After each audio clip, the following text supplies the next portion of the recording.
You're listening to the Hour of the Time. I'm your host, William Cooper. Ladies and gentlemen, I'm proud to have as my special guest today William Morgan, who is one of the members of the Citizens Agency for Joint Intelligence and has been for some time. Now, that's all that we can tell you about his identity. You will hear from him his own story, what he's been doing, how he's been doing it, what kind of information he has collected for our organization, for the citizens of this country and of the world. And we're going to talk about, well, I guess you just have to call it undercover operation. This man has been undercover for the Citizens Agency for Joint Intelligence. And I remember several episodes of the show before, sometime during the series that we call the Mystery Schools, which we've done, I believe, 19 hours of broadcasting covering that subject. I told you that we had infiltrated the lodge, the Mystery Schools, Mystery Babylon. In fact, we have not only infiltrated it once, but many times in this country and in lodges around the world. So the information that we're giving you on the Mystery Schools is not conjecture. It does not come from a bunch of people sitting around making up information. It comes from the books printed by the Mystery Schools themselves. It comes from our members who are actually in the lodge, and we check, double-check everything that they bring to us. Please welcome to the Hour of the Time, William Morgan. Thank you, Bill. You can call me Will, and I really appreciate that gracious and honorable introduction. Well, we're certainly appreciative of everything that you've done. Tell us, Will, how long have you been associated with the Mystery Schools? For over 2 years now. I became a Mason in June of 1991. And what happened? I mean, how did you ever even know about Freemasonry? At first, before I was exposed to your information, I was under the impression, as most people are, that they were a philanthropic organization dealing mostly with charity or possibly even in some way associated with unions. And as most KAGI members have come to know, that is entirely not the case. Did you have friends who were Freemasons? Yes, I worked with somebody who was a Freemason, and I've come to find out that that is usually the most common way that a person is exposed to the craft as they call it. So they call it the craft amongst themselves. This is not something that the public is normally aware. What does the craft mean? What does that term mean? Well, they consider themselves craftsmen because they are building something. And there have been many organizations throughout history with the incredible similarities to the present modern cult of Freemasonry that have called themselves builders, common themes. They've associated with themselves always with the erection of a structure or the building of something that people just do not understand. We've come to understand that what they are erecting is the New World Order, and they've been working on it for thousands and thousands of years. That's correct. Now, did your friend or friends try to proselytize you or talk you into joining the lodge? No, not at all. I must admit, I did go to them, and I was not entirely aware of the nature of their organization or of what was in store for me when I became a member, or a brother, as they call it. Now, if you had not joined KAGI, would you still be sort of in the dark about the true meaning of Freemasonry, or do the members really learn the truth about the organization during their period of time there? Had I not joined KAGI, I would be as empty-headed and as trusting as sheeple as most of the Freemasons in America and across the world are today. They are not taught what the craft is about. They do not question authority at all. They, as a rule, and from my personal experience and observation, they obey the rules without question and to the letter. Now, a lot of people out there are going to wonder, and I know that Freemasons are going to bring this up, that if you didn't learn what you now believe that you know about the mystery schools in the lodge, how do you know that what you've learned while you become a KAGI member, how do you know that that is true? Well, because I can verify for myself. I can get up and check the facts and look again to verify what is going on about the mystery schools. But for what the Masons claim to be, they have absolutely no proof or evidence or even works of their own hand to prove that they are actually involved in charity work. Now, when you began to study, you were studying actually from two sources. You were studying the mystery religion in the lodge, actually, and you were studying what you were learning from the Citizens Agency from Joint Intelligence and trying to rectify the two or bring the two together and make it fit. When did you finally decide that what you were learning in the lodge was really a deception? The absolute clincher for me, what absolutely decided for me beyond a shadow of a doubt, and yes, I had my suspicions since I'd very first become a member. You don't take blood oaths kneeling before an altar, swearing yourself to secrecy for all time without the group you're becoming a member of being suspect. But you did take these blood oaths. Yes, sir. I took all of them, and there were many. And so by the time you reached the degree level that you are at now, you've taken approximately how many oaths? I don't even recollect. I know that there were over 24 oaths before you can even become a master mason in a blue lodge of Freemasonry, which is a bit like primary school for Freemasons. The blue lodge is where they are brought in as new members from off the street, and most men who are involved in Masonry for their lifetimes consider the Blue Lodge to be the heart and soul of Masonry, because that is where it all begins and that is where it all grows from. But isn't it true that many Masons never advance beyond the third degree and remain in the Blue Lodge forever? That is absolutely true.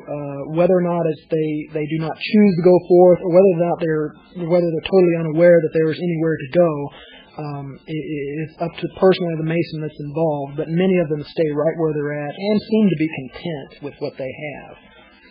So these Master Masons who claim that they know everything about Freemasonry and that they've been a Master Mason for 20 years, do they really know anything? They know absolutely nothing. They have been completely deceived from the very first day they entered the lodge. They have been lied to regularly about the nature of the craft, the work of the craft, and the charity of the craft. My own lodge that I'm a member of considers its charity work for the entire last year to be the donation of $100, which is a little more than the dues yearly for 3 members. They gave $100 to a needy family, and through these very, very shallow and superficial acts, they consider themselves to be one of the greatest charity and brotherhood organizations ever to walk the face of the earth. A recent thorough investigation of the Shriners, who have literally made their reputation upon the fact that they contribute tremendous amounts of money to charity, but the investigation disclosed that of all the money they take in, less than 3% actually goes to any charity. Were you aware of that? No, actually I was not. I'm not a member of the Shrine, but I have been exposed to some of their numbers. I was hoping that it would at least be a little bit higher than that, because that says bad things about the Masons who are members of the Shrine. And as most people know, the Shrine is probably one of the largest quote-unquote charity organizations that there is. And one of the richest. But most of the money seems to go back into the lodge or to the members or to the retirement funds or to the payment of the lodge officers. And this is something else people don't realize, that the lodge officers are paid and they have a retirement fund set aside for them. Is that true? Yes, that is true. Now, this doesn't apply directly to all officers of the lodge. I myself am an officer of the lodge that I was indoctrinated into, duly elected member. They operate in that kind of manner with elected officials that serve 1-year terms. But there is an exception to this rule, and that is the secretary and the treasurer. And the secretary keeps the books, and the treasurer keeps the money. And that points a very big finger as to where the true power in every lodge lies. Because these two gentlemen who held these offices usually hold them for years and years and years. And they're not elected, and they're not accountable. Is that correct? They are totally unaccountable. The treasurer will give a one budget report at a certain time during the year, and I listened to this report not 2 months ago, and if an accountant in the business world attempted to give such a superfluous report to his boss, he would be fired on the spot. Now, just so our listening audience realizes that you're not just some yahoo who walked in off the street and went through the first degree and are now on a radio program trying to tell them you know something about Freemasonry. What is the level of your status or your degree, or how high have you progressed through the initiatory levels? It's not exactly something that any thinking individual would like to brag about, but I have shot like a rocket up the ranks of Freemasonry. Much like in America, today, the Masons like to keep their members busy. They don't want to give them time to think about what they're doing, and they don't want to give them time to think about where they're going. They do this by ritual. All of Masonry is tied up in ritual, and you must memorize this ritual, and it is very, very extensive. Each office has its own whole slew of ritual to remember. But I worked hard. I've got a good memory. I rose through the ranks, and I'm now a 32nd degree Mason of the Scottish Rite of Freemasonry, Southern Jurisdiction in the United States of America. And this is the same branch of Freemasonry that Albert Pike belonged to, that created the Ku Klux Klan, the B'nai B'rith, and the branch off the B'nai B'rith called the ADL, or Anti-Defamation League. Is that correct? Absolutely true. Albert Pike is considered to be a demigod among Freemasons, and actually a source of light all of his own. He took the Scottish Rite of Freemasonry, which did exist for some time before him. He took it after the Civil War and turned it into what it is today. He incorporated much of the pagan symbology into the degrees that are still used and practiced today. His name is revered. I've seen a bigger than life-size bust of complete bronze of Albert Pike that was created for $25,000. Some of that money was mine, by the way. They treat him next to godhood in the Scottish Rite of Freemasonry. Were you aware that Albert Pike was in constant communication and in concert with Giuseppe Mazzini in not only creating, but Albert Pike at one time was the sovereign grand commander of all Freemasonry in the world, and operated in concert with Giuseppe Mazzini in control of what we now know is the world body known as the Illuminati? The name Mazzini is familiar to me, and I have come across its connection to the Illuminati in my research, but no, I was not personally aware, and this comes as no surprise, because with the exception of my own personal research, most of my information comes from the archives of the lodges I have participated and visited, or from Freemasons themselves, and all information is questionable at best. Never once, with the exception of one word, have I heard any reference to the Illuminati, and yet my own research points exactly in their direction for the true source of the Masons' power and the reason for their concealment. But no, I did not know about Mazzini. Do the members of the lodge consider themselves to be illumined? All of them do. Without even knowing the definition of the term, the true definition of the term, they consider themselves illuminated. They go around, they have that secret little smile, and they generally talk, no, not generally, they always talk down about most of the other people in the world, and I've even heard grown men refer to fellow Americans, brothers, as profane, simply because they had not advanced through the ritual of Freemasonry. I remember a friend of mine who was a young man who was not a member of the lodge, but his father was. And he had a friend who belonged to another family who was not a member of the lodge, but owned a small business in town. And his small business was being destroyed by the members of the lodge simply because he was not a Freemason, and the business was going to members or lodge brothers. And he asked his father why his friend's family was literally being destroyed by his father and others who professed to be members of a fraternal organization existing for the benefit of the community. And his father told him, and I'll never forget this because it literally crushed my friend. His father told him this, quote, "If you are not one of us, you are nothing, unquote. Is this generally true? Is this the way Freemasons generally think about people who do not belong to their organization? I have personally seen Masonry interfere with family ties before. And yes, this is just how they look at the world. They consider the world to be profane, unilluminated, and this just goes hand in hand with the general attitude that is conveyed by all Masons, that they are on their road to their own form of godhood, and this manifests itself in severe racism. For all the people out there that may not be too familiar with Masons or Masonry, and this especially goes for members of minority groups who have often and usually continue to be excluded from Masonry, and especially for women. I'm here to tell you that you are not welcome in the lodge. You never will be, and you never have been welcome in the lodge. This especially goes for blacks, in spite of the Prince Hall Masonry, which is the biggest joke and the biggest scam and the biggest insult to any single race I've ever seen, and especially for women. They do not want you, and they consider you totally ineligible and unable to understand what they do. You told me something the other night that I found just incredible. You said that you could go to any Prince Hall Lodge in any black community and the doors would be open to you and you'd be welcome. But if one of those members or brothers of the lodge or the Prince Hall Lodge came to your lodge and tried to come in and participate in the ceremonies or whatever you call them, what would happen?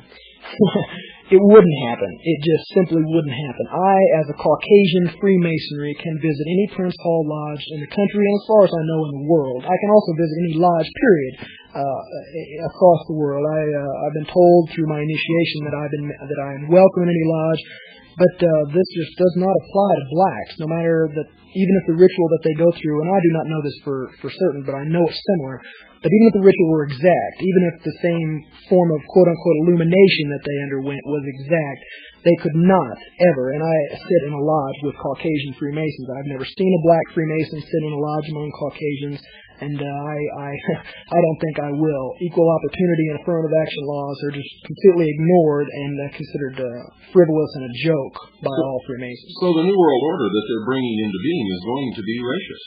Entirely. It has an Aryan background, and that is where it comes from. And that's been borne out by our research. Why then would the black community form their own lodges and support the bringing about of a New World Order that is going to relegate them back into slavery? And I might add, along with the rest of us who don't belong to this religion, and it is a religion, why would they participate in something like that? Well, as you've told me yourself, and most people will understand this, the world loves a mystery, and you can control the masses by dangling a secret like a carrot in front of their nose and promising them the answer to that secret if they just merely do what you say and work for you. This, together with man's own entirely fallible human nature and the selfishness of man and the ego of man, they want to be something. They want to be better than the people around them that they see. And since they have been told straight out that they can never advance to the ranks of Caucasian Freemasons, they have settled for just being better than their own people and excluding other blacks from joining their own lodge. So one of the holes that Freemasonry has over people is that ordinary people, whether they be black, white, Oriental, Hispanic, doesn't matter, they want to be part of the elect. Is that true? Exactly. They want to join the elite. They'd like to look down on their fellow men. Okay. But now, if nobody coerced you, nobody proselytized you, how did you get into the lodge? I went to the door and I knocked on it.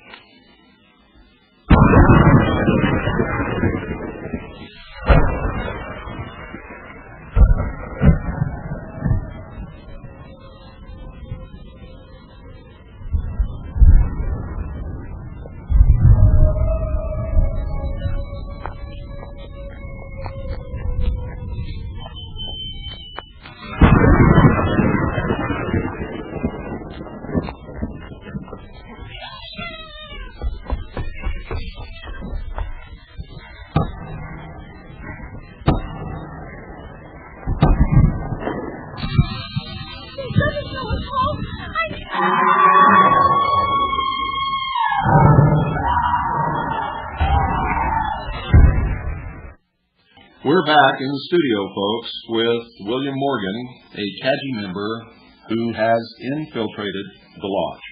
Now, this man is no dummy. You have to understand that in 2 years he has risen from entered apprentice to 32nd degree Freemason of the Scottish Rite of the Southern jurisdiction. Now, that's quite a distinction within the lodge, isn't it? Well, yeah, it can be considered as such. It does get a measure of respect from those who never advance past the 3rd degree of Master Mason. And what is the next step? After the 32nd degree, there is publicly known only one more degree of Freemasonry, and that is the 33rd degree. And you said publicly known. Does that mean that there's more?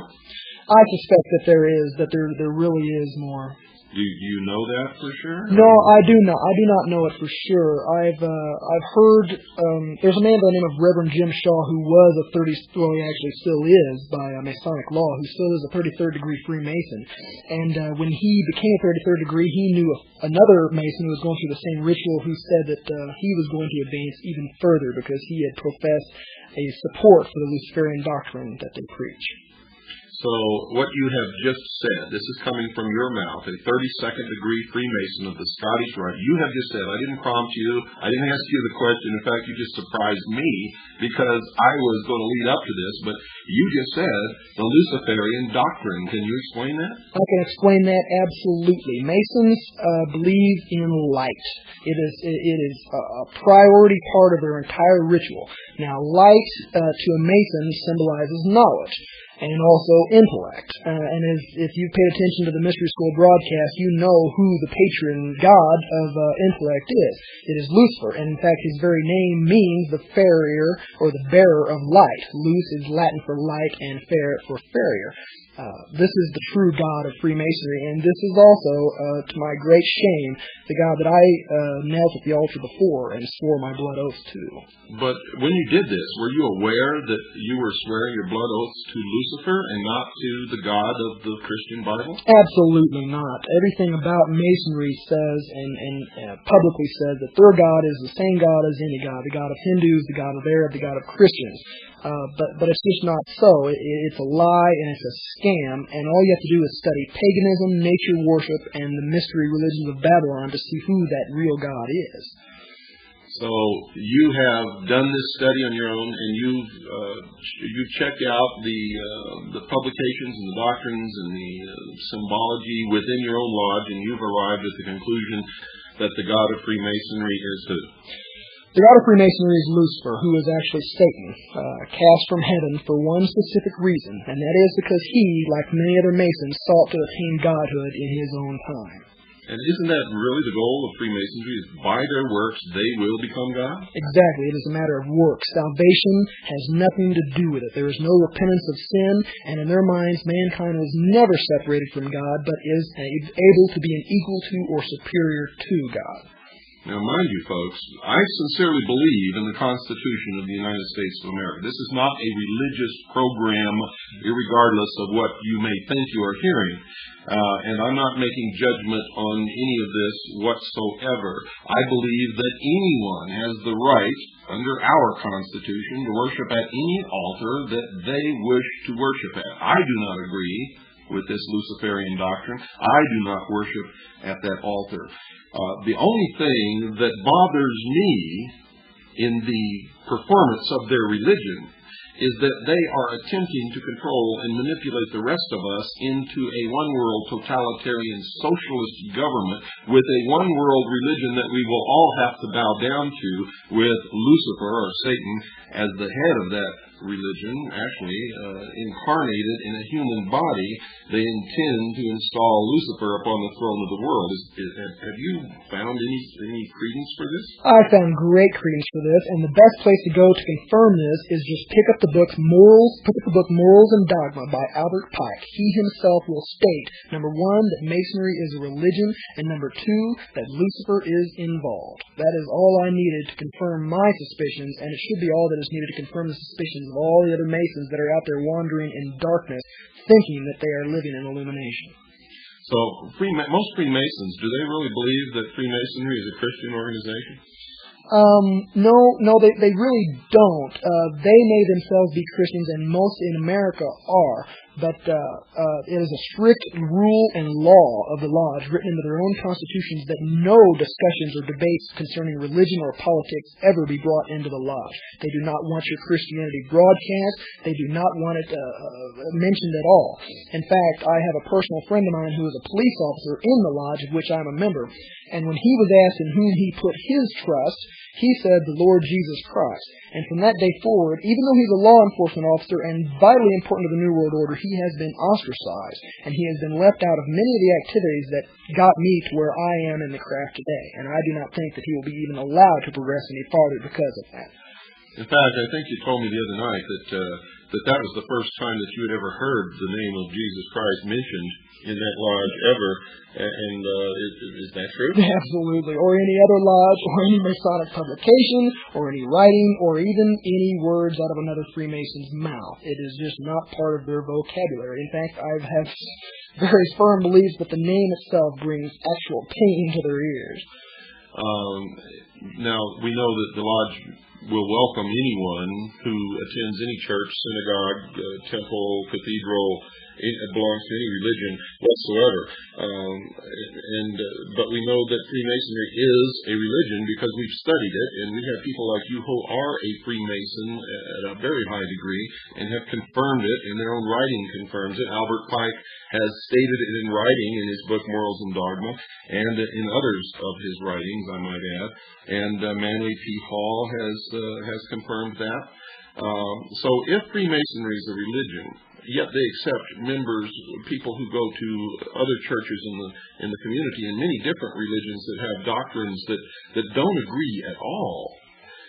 How can they rectify that? I mean, how can you explain this? How can this be?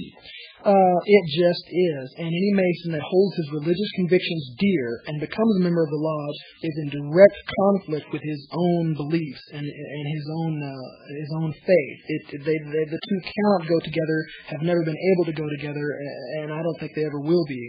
And I'd like to ask I'd just like to tell all of my brothers in the lodges out there, how can you possibly believe that Freemasonry is not a religion? You meet in a Masonic temple, you knelt at a Masonic altar with the Holy Bible, or in other countries, a different holy book, the Quran, or many other texts. You knelt there and swore your blood oaths in the name of a deity, and quiet respect is demanded in any and all lodges all over the world, just like in any temple. You have been living a lie, and if you don't wake up pretty soon, the New World Order will turn around and eat your lunch for you. Isn't it a fact that they believe they're going to be an integral part of this New World Order, however most of them really will not be?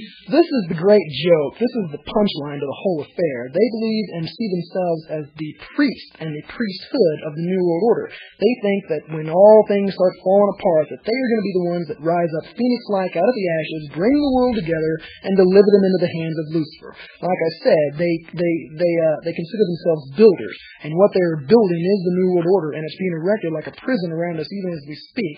And the capstone, and you ought to take a look at the Great Seal of the United States to get a feel for this, the capstone of the New World Order, of the building that they're creating, is actually Lucifer himself.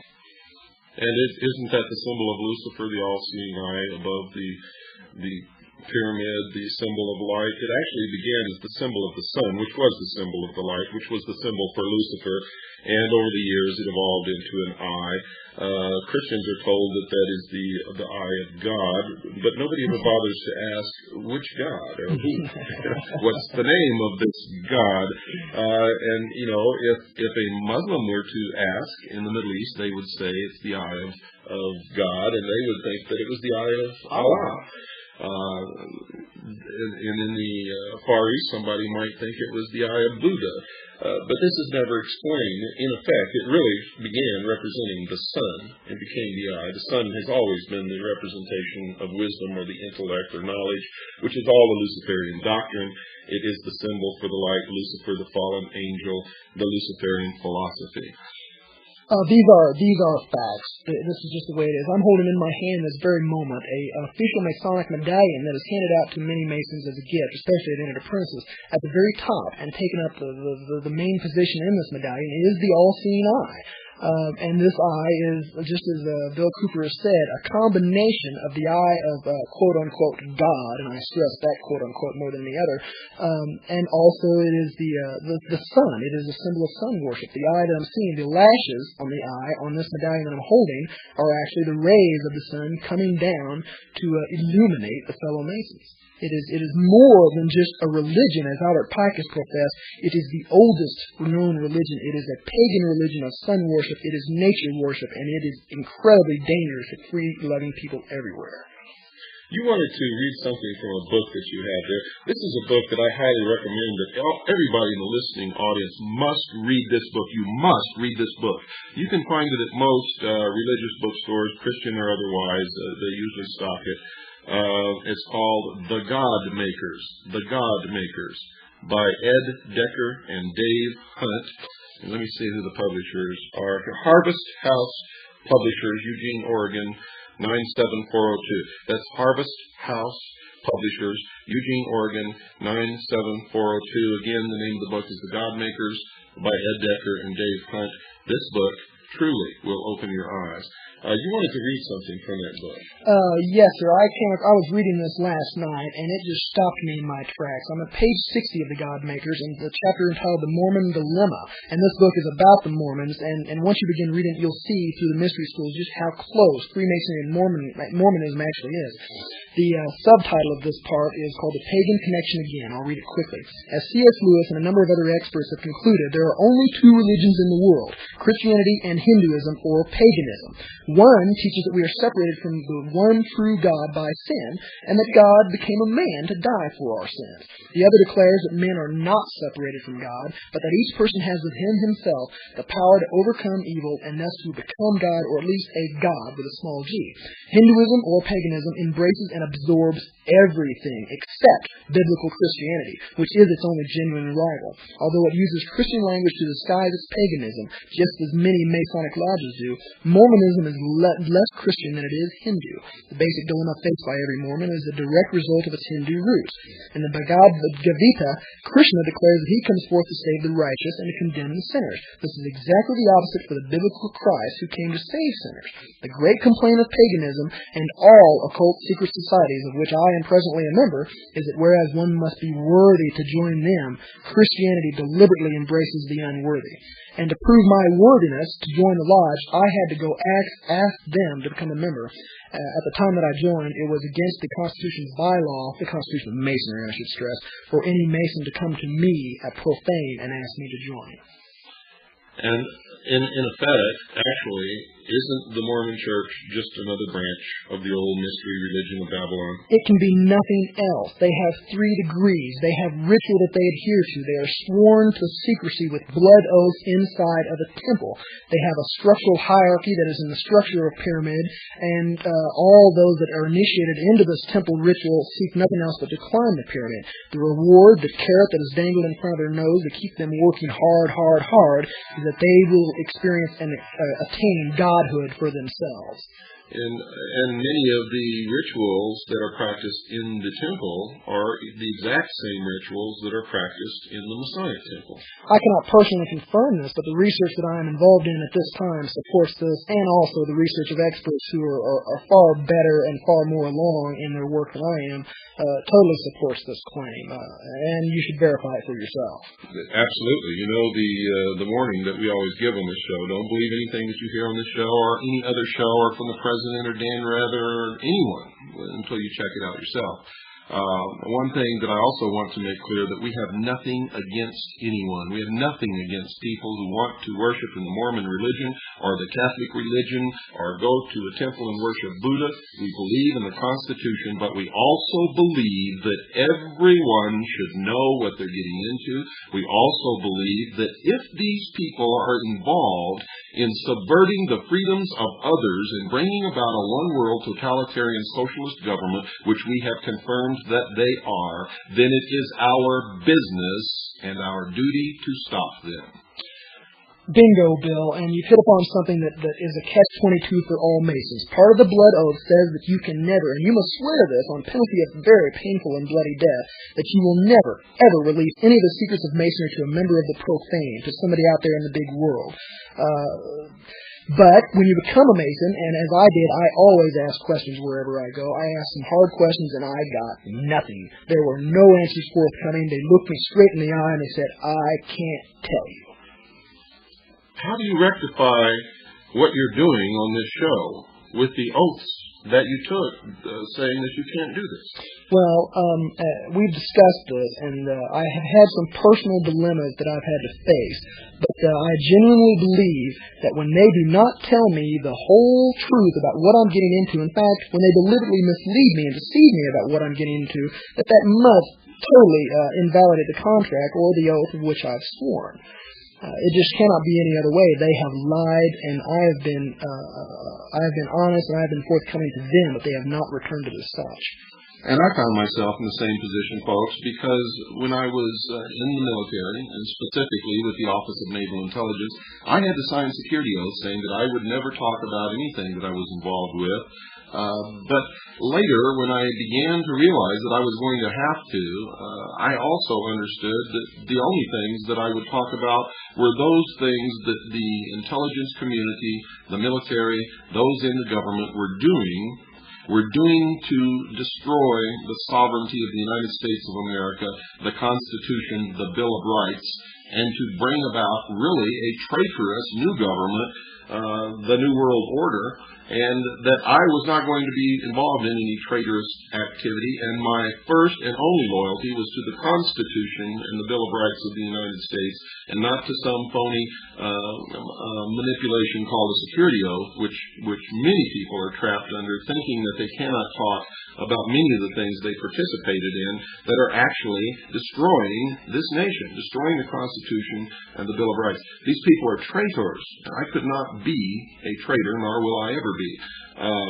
What do you feel about this New World Order that's coming? It makes me want to vomit. You're absolutely right. They are traitors. They have turned their backs on their people. They have turned their backs on their country. They have turned their backs on their family. They are living a lie, and it's not going to turn out exactly how they think. They are like the cops, the police officers in America that are deliberately destroying the Constitution and treating their own people as an enemy. They can't be a cop forever. Neither can you be a practicing Mason forever. One day, that protection that you cherish so much must end, and when it does, it will turn around and it will gobble you up like it's gobbling up so many other people right now. Well, not only that, but many Americans are waking up. The patriots in this country, the people who really understand and love the Constitution and Bill of Rights, are going to have an awful lot to say about what's happening. And, of course, there are other people like me, like you. We have the largest civilian intelligence gathering organization in the world operating full-time, breaking this secrecy down, bringing together the truth. And now we're running out of time for another episode of The Hour of the Time, folks. I want you to remember, we love you, we care about you, or we wouldn't be doing this. Good night. God bless you. And remember this. You're listening to The Hour of the Time. I'm your host, William Cooper. Folks, have you taken the time out to call Swiss America Trading? If not, do it right now. Listen to what I have to say and then pick up the phone and do it right now. You can make your call during the musical lead-in to the rest of our program for tonight. It won't cost you a thing, and when you see the information you're going to get back from Swiss America Trading, under no obligation, I might add, you're going to be very happy that you made the call. Swiss America Trading has stuck by us all through these trying times. You know, you people out there don't realize what kind of controversy this program stirs up. You don't hear the attempts to discredit this program and try to get our sponsors to abandon us. People have called Craig Smith at Swiss America Trading. They have tried to get them to abandon this program because of the information that we have disclosed. And some of the names of those people would amaze you, would absolutely amaze you. And maybe at some later date we might decide to disclose that, but right now we're not going to. The radio stations that broadcast this program also receive phone calls and letters, usually anonymous, with the end of trying to make them drop us. Swiss American Trading has stuck by us this whole time, so has WWCR and WRNO, because all of these people understand the meaning of the information that this program puts out to the world. And they know how important it is that you receive this information. Now, I've got to tell you, we received requests to be sponsored by many other people, products, companies, and we turned them all down. One reason is because some of them wanted to sponsor us with the intention of restricting what we say.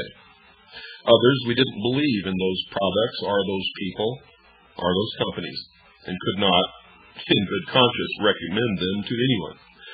But Swiss America Trading is different. We check them out thoroughly. They've never cheated anyone. In fact, they've been over backwards to make people happy, folks.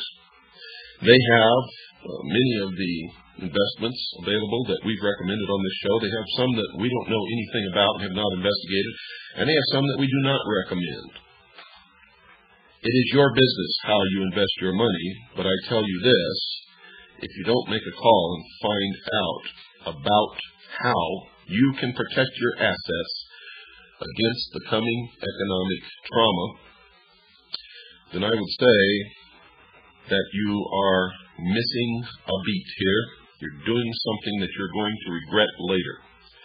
Now remember, you're under no obligation. You're going to get some free information that you're going to really be happy with. You're going to be glad that you had a chance to read it. Call Swiss American right now, 1-800-289-2646.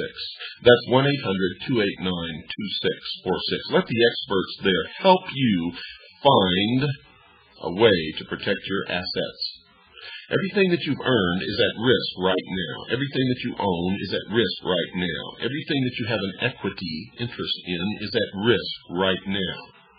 Call Swiss America Trading at 1-800-289-2646. That's 1-800-289-2646. Now, by protecting yourself, folks, you'll be helping to protect this program and freedom for the world.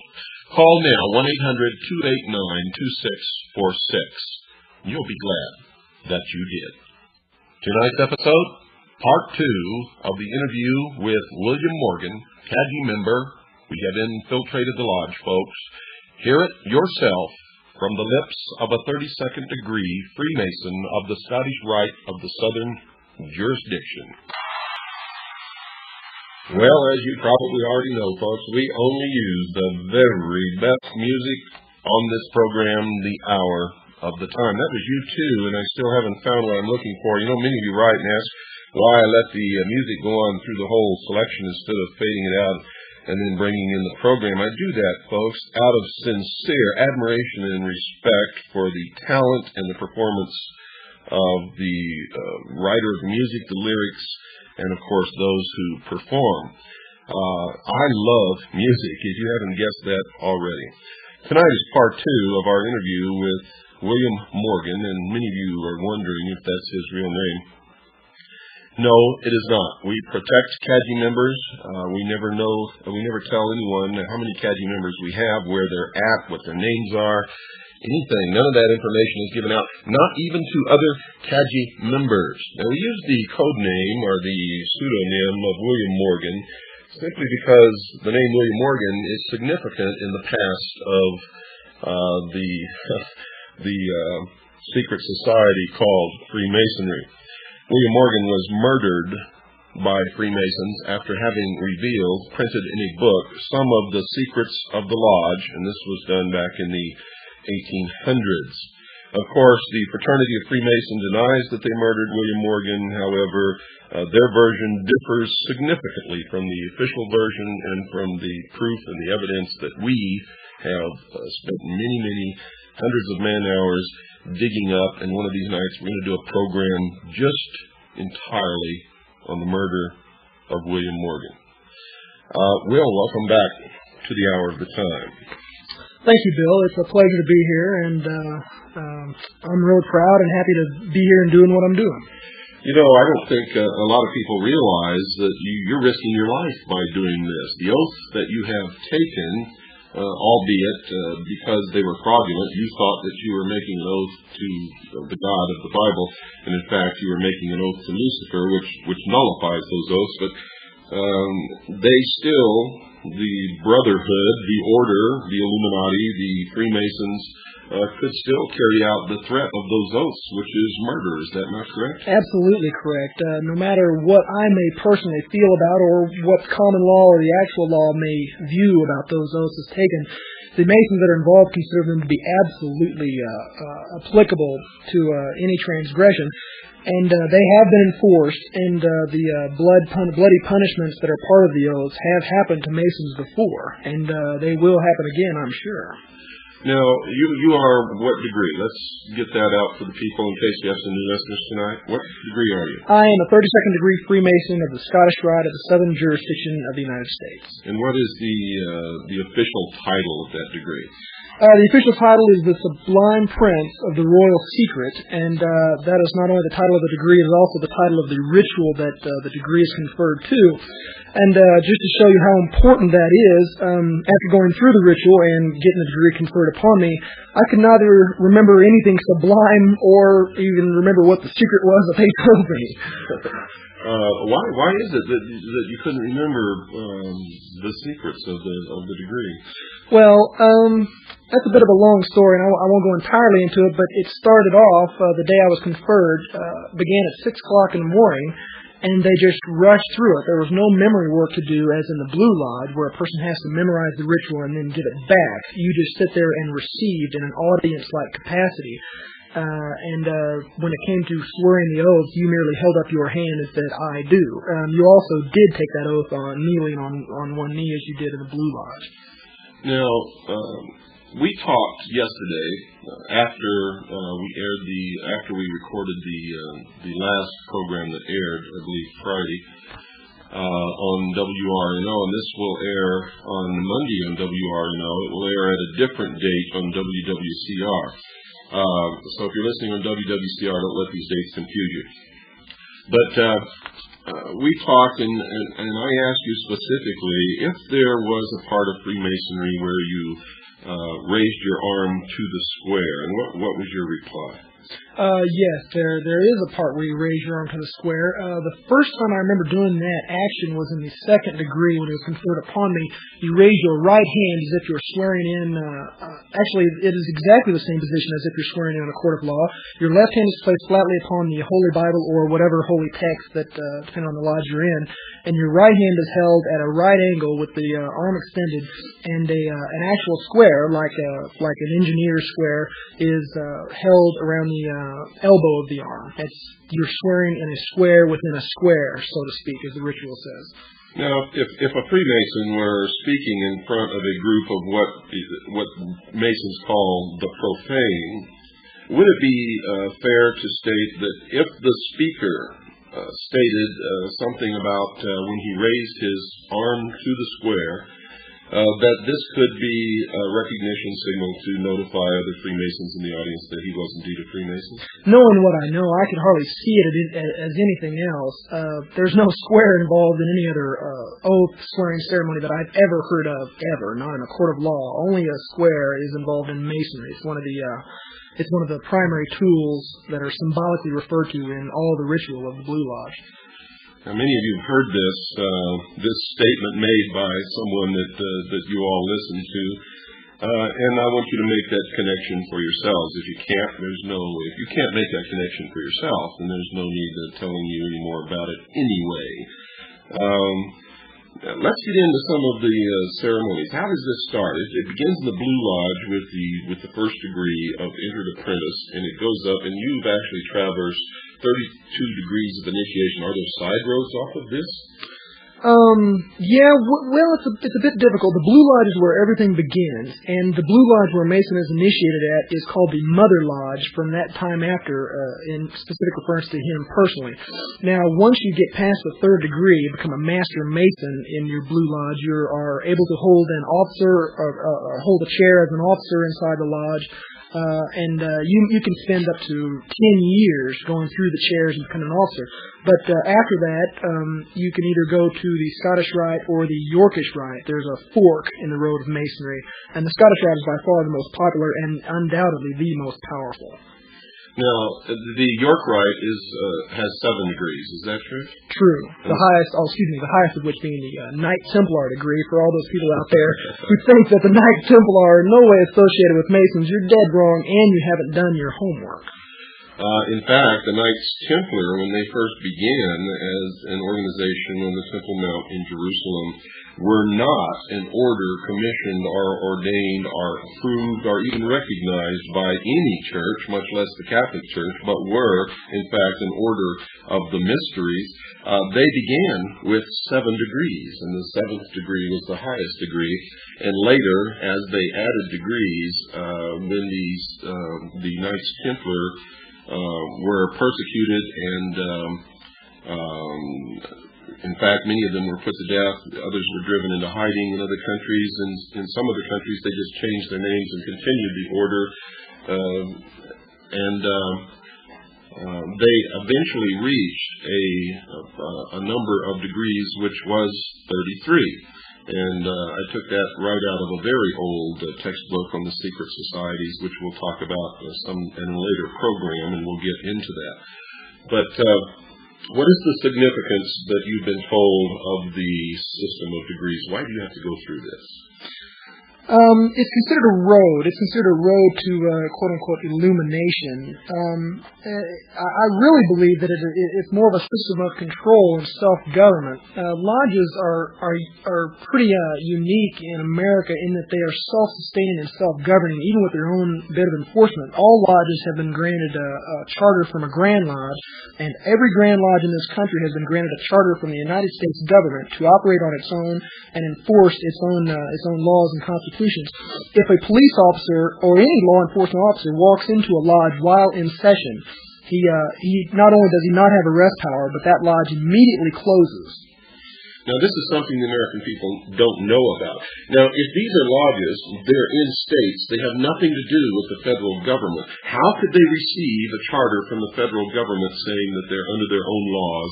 And how could it be the law enforcement officer would not have the authority to arrest or any of his other authorized duties in a Freemasonic lodge? It beats the hell out of me, Bill. It's really a bit of a contradiction in terms. You have a government that has actually gone out and given government-type status to a completely and secret and I think subversive organization right under its own nose. The similar thing can be seen in the Mormon Church and in other secret societies that are not nearly so famous as Freemasonry itself. The government has, by granting this charter, I believe, undermined its own stability as a functioning organization. Well, tell us about this charter. Tell us again what you said before. I don't want anyone to miss this because it's very important. It shows how a secret government can be formed. It tells us that these members of these secret societies literally have diplomatic immunity and can get away with whatever they want to get away with. Not only that, but they have their members sitting in the most powerful posts both within society on local levels, in local cities, local counties, and state governments. In the higher echelons of the military, and they permeate all the positions of control within the bureaucracy of the federal government.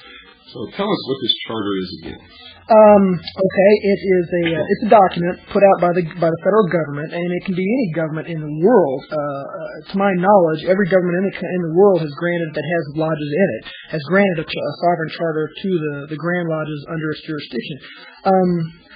I really haven't done enough research to speak at length on the nature of the charter or what it exactly implies universally for Freemasonry, but I do know for a fact that a law enforcement officer, and we have many law enforcement officers in our lodge, from state troopers to policemen to military policemen, they're not cops when they walk into the lodge. They leave their power, their badges, and their guns outside, and they do so willingly. That's a pretty good example, but I think the best example comes from the Knights of Malta. And here's another one for you guys out there that haven't done your homework. I'm reading from the glossary of a book entitled Freemasonry, A Celebration of the Craft. which is put out by the craft itself, and it defines Knights of Malta as a Christian Masonic degree based upon the medieval Knights Hospitallers and emphasizing the Christian virtues. Well, you can leave the Christian out of it if you like, but what's interesting about the Knights of Malta is they actually do have diplomatic immunity. As an organization, they can bring goods in and out of this country without going through customs, and they cannot be arrested or they cannot be detained or charged with any crime by any law enforcement officer in the country. They're above sovereign. As far as I know, they're above most government officials that are in the land. That's a fact, and they actually carry diplomatic passports. I know several people personally who are members of the Knights, the Sovereign Order of the Military Knights of Malta, and they carry diplomatic passports and began as citizens of the United States of America.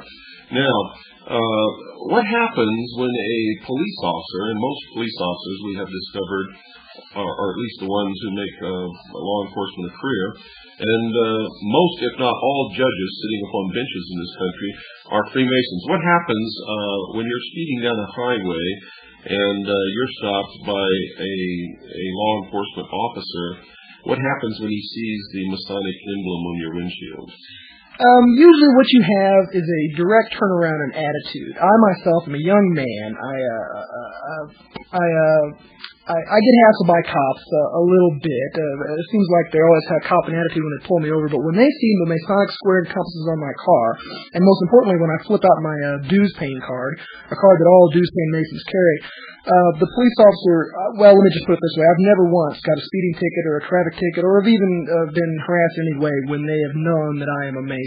It just has not happened. That is my personal experience. So the justice system in this country doesn't really work, and Freemasons are in effect exempt from the laws that the rest of us are supposed to follow. Is that true? Yeah, that could be probably construed as accurate, Bill. Although I disagree, it does work. It just doesn't work the way most people think it works. It works for them and with them and around them, and it works on the rest of you. That's right. Now, what happens when a Freemason goes into court against someone who's not a Freemason and the judge is a Freemason? Okay, well, you have a very subtle interaction that goes on. All Masons are taught secret signs and secret words and secret phrases and this is some of the most, this is what they don't want revealed more than anything else. You can stand in a particular position. You can hold your arms in a particular position. You can speak certain words, widow's son, traveling man, keywords and phrases that will let this judge know that you are a Mason. And you can almost guarantee that he is a Mason too, or else he wouldn't have been able to lock down a lasting career in the judiciary. That's correct. And that would explain why some people just don't seem to ever get prosecuted for anything, and others who may commit the same crime or a much lesser offense seem to be inordinately punished, given such a heavy burden of punishment, while others who have done the same thing receive either nothing or a pat on the wrist. Well, brothers look out for each other. It's just the way the system works. It's a buddy system. It's a you scratch my back, I scratch yours. As a matter of fact, in the oath that a Mason swears, he swears that he will uphold and defend a fellow Mason in any problem that he may encounter, treason and murder alone excepted, but they left at their election, which means that even if a fellow Mason is a traitor to his country, we know that could never happen. If he's a traitor to his country, his brother Mason has his own choice whether he wants to turn him in or not. He is not obligated to do so, and obeying the laws of Masonry above the laws of the land, he's probably not even going to consider it. So, in other words, one way of infiltrating and controlling our society and our government, both at a local, state, and national level, and the military, is for one of the Freemasons to get into a position where he can then appoint or hire Freemasons below him. When people come to apply for that job, who gets the job? That's self-explanatory. The Mason will get the job every time. Another part of the oath is that you will look after the interest of your brother Masons in whatever capacity they may be in. In fact, it could probably be construed that not giving the job to a brother Mason would bring serious repercussions if discovered inside the lodge, and may even be a violation of the oath. There you go, folks. All of you who've been telling me that I'm full of crap and that I don't know what I'm talking about and that they haven't infiltrated and appointed their members below them and literally taken over all levels of society, both local, state, and federal and the military, you just heard it from the lips of a 32nd degree Freemason. That is exactly how they do it, and that is exactly what has been done. You have to understand that since this country was conceived and brought into reality, Freemasons have controlled it.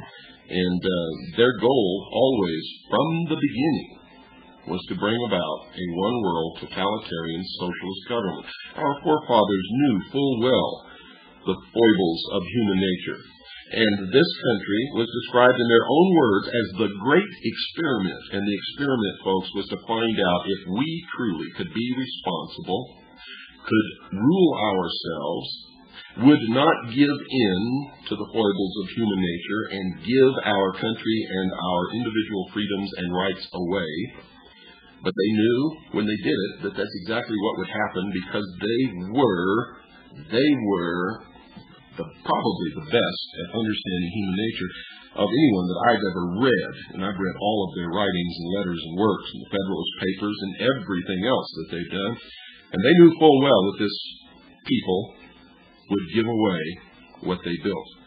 And they knew that if we could be responsible, if we would not be apathetic, if we would not cave in to the desires of socialism, to the weaknesses of human nature, that this would have been the New World Order. We have failed, not them. They gave us every chance, folks. So don't get mad at our forefathers.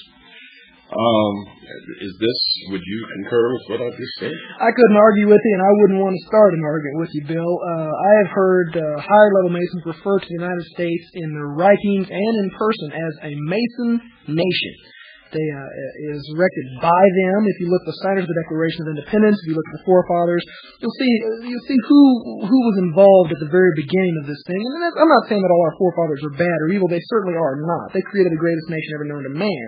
But some of them were Illuminati, and there's no denying that. The course that they set us upon was in the end self-defeating for us. Okay, folks, don't go away. We've got to take our break. I'll be right back with William Morgan after this very short pause. Greetings, Clearwater Revival. Before you accuse me, you better look at yourself. Boy, does that apply on this program. You Freemasons out there, all members of all the secret societies that are subverting the Constitution of the United States, the Bill of Rights, I call them cockroaches. I don't know what the rest of you call them. But that's what they are. They claim to be looking for the light, but every time you turn the light on them, they scurry under the sink, run for cover. It occurs to me that I need to tell you folks out there something. This young man who's on this program is a member of the Citizens Agency for Joint Intelligence, and there are literally hundreds of brave men and women all over this country and the world who are gathering information, bringing the truth out into the open. We are all working for freedom. It is the largest and most successful civilian intelligence gathering organization in the world. And our goal is freedom, to preserve freedom in this country, the United States, preserve the Constitution and the Bill of Rights, because it's the last bastion, the last wall between us and freedom, and try to institute freedom in all of the rest of the world. That's our only purpose, our only purpose. We are in support of freedom for all peoples, everywhere. This young man on this show has risked his life to tell you what he's telling you tonight, and if his identity were ever to be discovered, he could be murdered by the secret societies that he is revealing. He is one of my heroes. Most of the people in Kaji who are helping us to do this, most of them working in intense secret, in dangerous situations. We have people who have infiltrated satanic organizations and are feeding us the information on their rituals and who they are and what they're all about. And the instant that they were to be discovered, they would be murdered. You don't seem to understand that this organization that I've built, the Citizens Agency for Joint Intelligence, is vital to the freedom of the United States of America. and to the world. The governmental intelligence agencies are in the control of the secret societies and are not working on our behalf and never have been, folks. I hope you understand that. Let's go back to Will. You've got something in front of you, and I believe it's a list of Freemasons throughout history that people would recognize their names. And if they don't readily recognize their names, they could go to any reference book and find these names in their biographies in any library. Would you like to tell our listening audience who some of these people are? Yeah, there's some really names that you'll really recognize here. But before I do, let me thank you, Bill Cooper, for reminding me that my brothers might murder me just for telling the truth. Here's one. Colonel Buzz Aldrin, Simon Bolivar, Omar Bradley, Edmund Burke, Richard Byrd, Kit Carson, Walter Chrysler, Buffalo Bill Cody, Ty Cobb, Winston Churchill. The list just goes on and on. Gordon Cooper, Edwin Drake, Jack Dempsey, Cecil B. DeMille. You know, you mentioned Winston Churchill, and one of the things that the listening audience does not know is that not only Winston Churchill was a Freemason, but so was Harry Truman, and so was Mr. Stalin. So when they had their meeting at Yalta, here was three 33rd degree Freemasons deciding the fate of the world. And for all of you who couldn't figure out why they made the decisions that they made at Yalta that so screwed up the world, now you know. Please continue. Thanks. So, yeah, they should have just held that Yalta meeting in a lodge and been open about it. Okay, here's some more for us. Duke Ellington, Henry Ford, Benjamin Franklin, Clark Gable, John Glenn, Gillette, Richard Gatlin, inventor of the Gatling gun, Samuel Gompers, Prince Hall, Manly Palmer. Joseph Guillotine, who invented the guillotine. We'll be seeing more of that later. Oh, boy. There's just simply not time. Edgar Hoover, Sam Houston. For those of you who did not understand his reference to, we'll be seeing more of the guillotine later. When the New World Order actually succeeds in taking control of the world, executions will be public, and the secret societies believe in blood atonement. In other words, you can only atone for your wrongdoing by your works or by the shedding of your blood atonement. So in these public executions, there will have to be the maximum amount of blood. Public executions will be held as a object lesson to the rest of the population, not to oppose the New World Order, for it is the most terrible, terrifying experience to see someone literally beheaded, is intended to cow everyone else. And will be, in fact, a ritualistic sacrifice to the god of the secret societies, who we all know now is Lucifer, also known as Satan. Yeah. You know, Bill, it just dawned on me just what a fun guy you really are.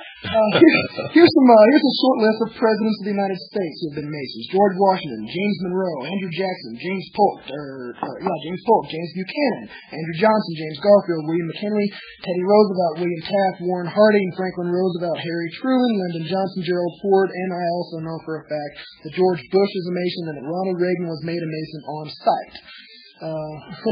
Like I said, the list just goes on and on, and these are not even a partial fraction of a percent of the famous Masons that have existed throughout history. Well, John Wayne was a Freemason, wasn't he? The Duke was a Freemason, absolutely true. And, we're not in any way belittling the accomplishments or the contributions to society of any of these people. We just wanted to let you know that this covers all areas of society, all levels of society, all occupations, and that many famous people whom you all recognize have been or are members of these secret societies. Now, many of them are taken in as window dressing. In other words, they don't really know what they're a part of. They're told that it's a fraternal organization existing for the good of the community. And, of course, in any organization, if you can get famous celebrities to belong, it's a feather in your cap, because the public, for some reason, thinks that if a celebrity belongs to something, then there can be nothing wrong with it. What sheeple, what total crap. But that's the way people believe. That's absolutely true. Most of the celebrity names that I mention in this list are there just simply as window dressings to give a good appearance to the craft, but some of them absolutely are not. And I'm reading still from this book published by Masonic Publishing Company, and it states that Joseph Smith, founder of the Mormon Church, was absolutely and undeniably a Freemason. Did you find Giuseppe Mazzini in there? Yeah, I sure did. I should have done my homework. It's Giuseppe Mazzini, 1805 to 1872, Italian patriot.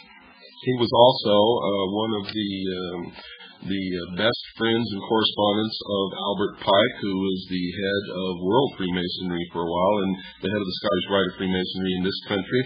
He established, with others, the Ku Klux Klan, the branch of Freemasonry known as B'nai B'rith, which the ADL operates out of. And the ADL, folks, for those of you who don't know it, are under intense investigation now for spying upon agencies and departments of the United States government and police departments, and actually stealing records and passing them on to the secret societies and to the state of Israel. So you'd really better wake up out there, and don't give me this stuff that it's the Jews, that it's the blacks, that it's this, it's that. It's not. It's not. Ordinary people like you and me, I don't care what their skin color is, I don't care what their religion is, are just like you and me, and all they want to do is live in peace. There are elements and organizations and people belonging to all the different ethnic groups, all of the different religions, all of the different organizations, corporations, governments, anything that you want to name belong to these secret societies. The Jews have been used as scapegoats throughout history. The Freemasonic organization and the secret societies in general are racist. They believe that the races, the white Caucasian races in Europe, Germany, England, are the superior race, are the real Israelites. They are the ones who have orchestrated and brought about the state of Israel. They are the ones who maintain the force of Zionism active in the world. The Mormon Church is a great part of this. If you just get down and dirty on this, you'll find that what I'm telling you is absolutely true. And one of their main weapons that they use against us is to divide us against each other, so that while we're running around stabbing each other in the back, they are putting the chains on all of us. And when are you people going to realize that and understand it? All during the Cold War, there were no Russian families sitting around their table plotting on how to do away with Americans, and there weren't any American families doing that either. All of us were concerned with our children, with putting food on the table, with educating our children, with trying to build some kind of a good life. That's all that ordinary people care about. It doesn't matter what race they belong to, what religion they belong to. Bravo, Bill. If there's a lesson that the listeners can go home with, it is that. Stop this racist divisionism, come together and see the enemy for who it is. Like I said on the last program, you cannot enjoy the protection of the secret societies forever. With a little bit of homework, you can find out who financed Hitler in World War II. And anybody that knows history knows that as soon as Hitler got to where he was at in power, who did he initiate a pogrom against? It wasn't just Jews. He got rid of all the Freemasons who were the window dressing in Germany and in Austria, who put him where he was at and protected his interests. He zapped them. He nuked them. They were gone. They joined the Jews and the Gypsies in the concentration camps, and they were never heard from again. And to this day, many German Freemasons wear a small flower on their lapel in remembrance of that tragic event. You cannot enjoy that protection forever. You are doomed to fail if you depend on these people for your life. That's correct. And remember, the primary method that they use is this. Conflict creates change. They create the conflict that they know will bring about the solution that they want. They get it to appear as if the people are screaming for the solution, and then they give it to them. Something that the people would never have accepted in the first place. But remember, conflict creates change. They believe in the Hegelian principle of conflict resolution. You have a thesis, an antithesis, and the clash of these two creates the solution to the problem which they've been aiming for all along. Now, you also have to understand that controlled conflict creates desired results or change.